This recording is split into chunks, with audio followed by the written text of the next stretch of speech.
राधे राधे दोस्तों। अगर आप भी ग्रुप डी की तैयारी कर रहे हैं तो आपके लिए ये क्वेश्चन बहुत इंपॉर्टेंट होने वाले हैं। ये वही क्वेश्चन है जो हर बार परीक्षा में पूछे जाते हैं। जैसा कि यहाँ पहला क्वेश्चन दिया है, एक पिता की वर्तमान आयु उसके पुत्र की आयु की 3 गुनी है। दोनों की आयु मिलाकर 48 वर्ष होती है। पुत्र की आयु कितनी है? क्या बताना है? पुत्र की आयु कितनी है? तो मान लेंगे यहाँ पर, माना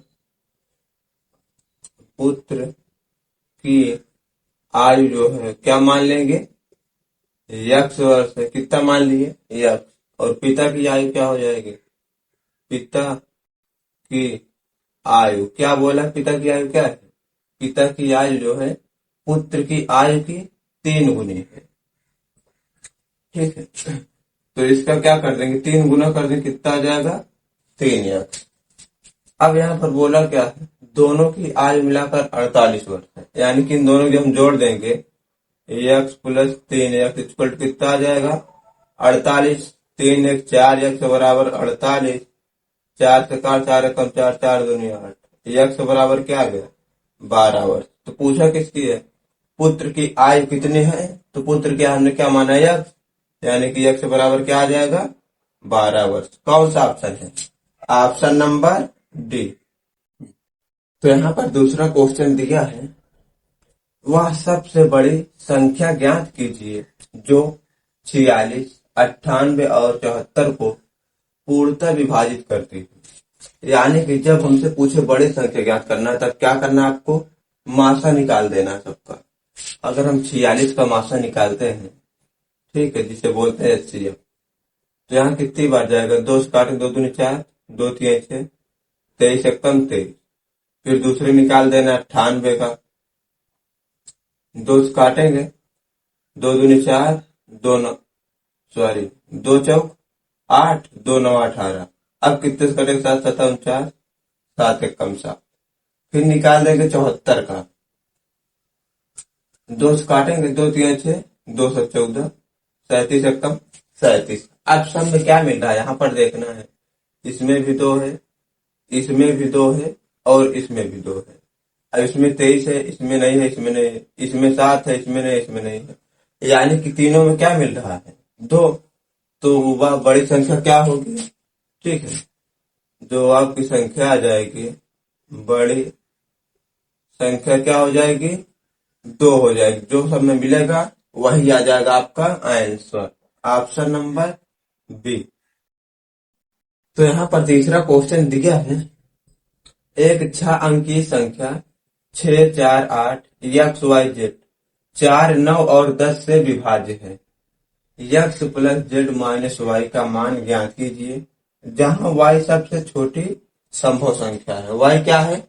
सबसे छोटी संख्या है। तो यहाँ 6 4 8 यक्स वाई जेड, ठीक है, ये क्या है? 6 अंकों की कोई संख्या है।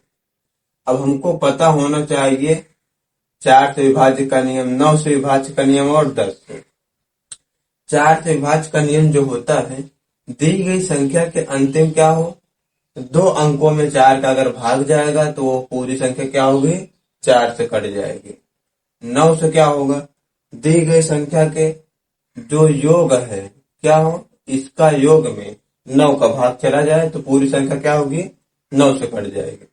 और 10 से विभाज्य का नियम होता है, दी गई संख्या का इकाई अंक क्या हो?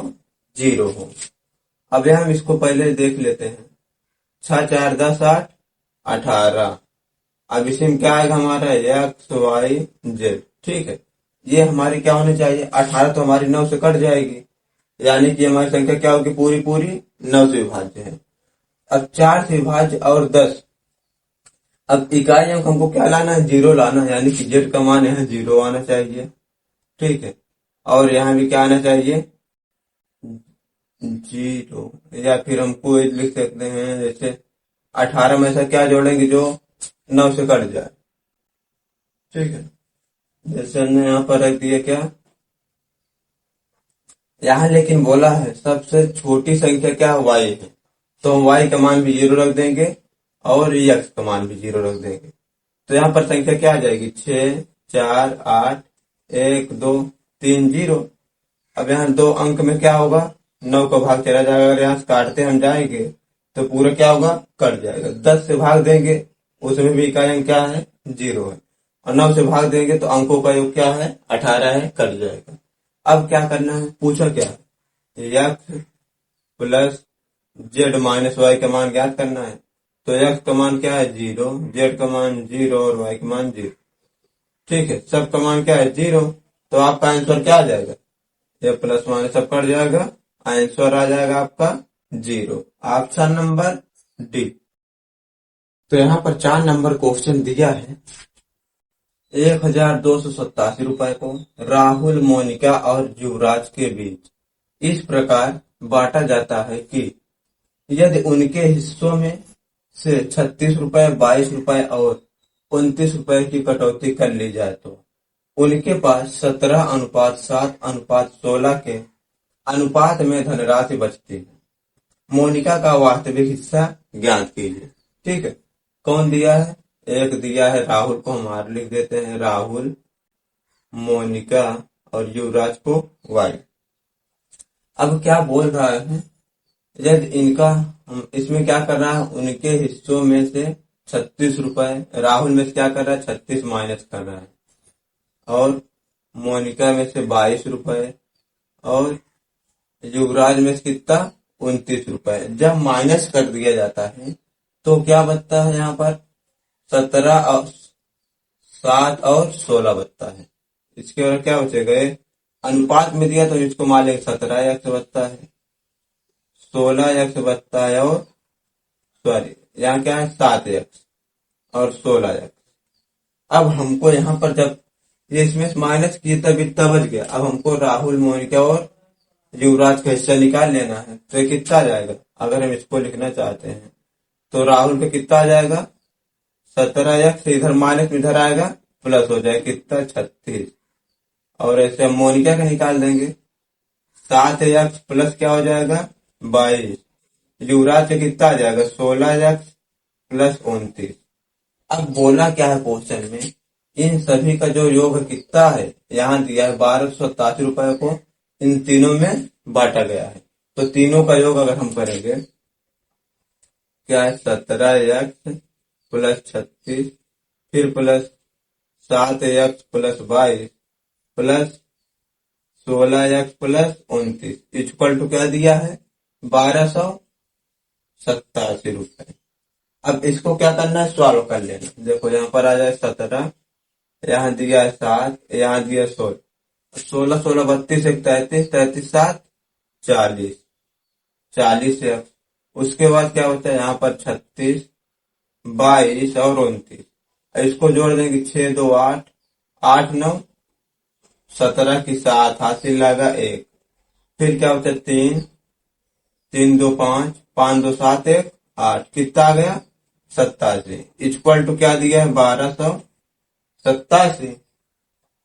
अब यहाँ 40 1 से बराबर हो जाएगा, 1287 इधर आ जाएगा, माइनस 87। तो 40 1 से बराबर क्या आ जाएगा, 1200।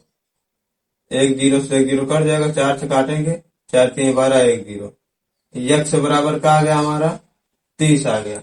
x का मान 30 आ गया। तो पूछा क्या है, मोनिका का वास्तविक हिस्सा ज्ञात करना है। मोनिका क्या है, यहाँ है मोनिका का वास्तविक हिस्सा। तो यहाँ x का मान क्या करना है, रख देना है।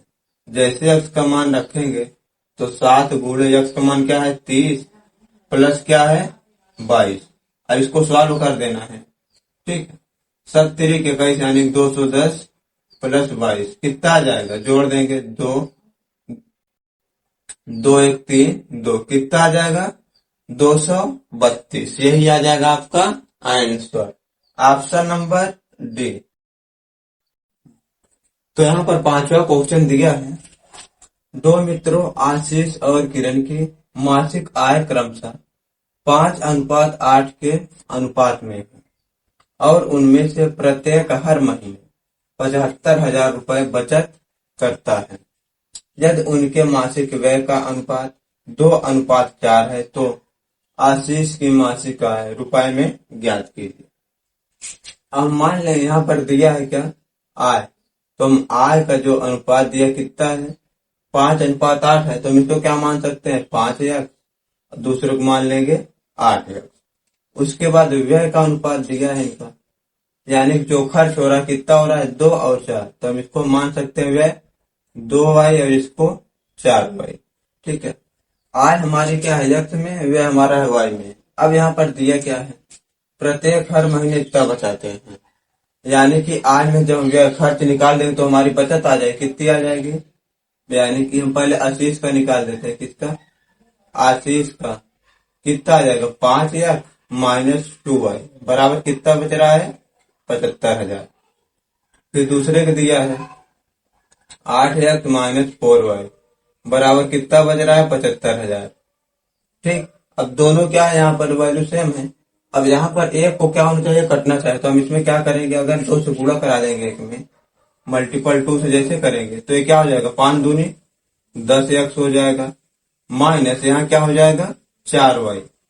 फिर इसको जब गुणा करा दें कितना आ जाएगा, ये आ जाएगा 1.5 लाख। ठीक है, 1,50,000। अब इसे क्या करना है, आपको सॉल्व कर देना। अब यहाँ चिन्ह बदल देना है, प्लस माइनस माइनस, ये दोनों क्या हो कट जाएगा, इसको घटाएंगे 2x बराबर, अब 1.5 लाख में से हम 75,000 घटाएंगे कितना आ जाएगा 75,000। 2 से काटेंगे कितना आ जाएगा, x बराबर 2 3 6, 1 बचा 2 7 14, 2 5 10, 1 2 0, कितना आ गया 37,500। ये हमारा क्या आ गया यक्ष का मान। तो आपसे पूछा क्या है, आशीष की मासिक आय, तो आशीष की मासिक आय क्या है हमारी 5x है, तो यही रख देंगे, यहाँ पर निकाल देंगे मासिक आय 5x बराबर क्या आ जाएगा 5 गुणे 3 7 5। ठीक है, अब गुणा कराएंगे कितना आ जाएगा 50 25, 5 7 35, 2 37, 37 की 7 हासिल लगा 3, अब 5 3 15, 3 कितना हो जाएगा 18, तो क्या आ जाएगा 1,87,500 रुपए। कौन सा ऑप्शन है, ऑप्शन नंबर ए।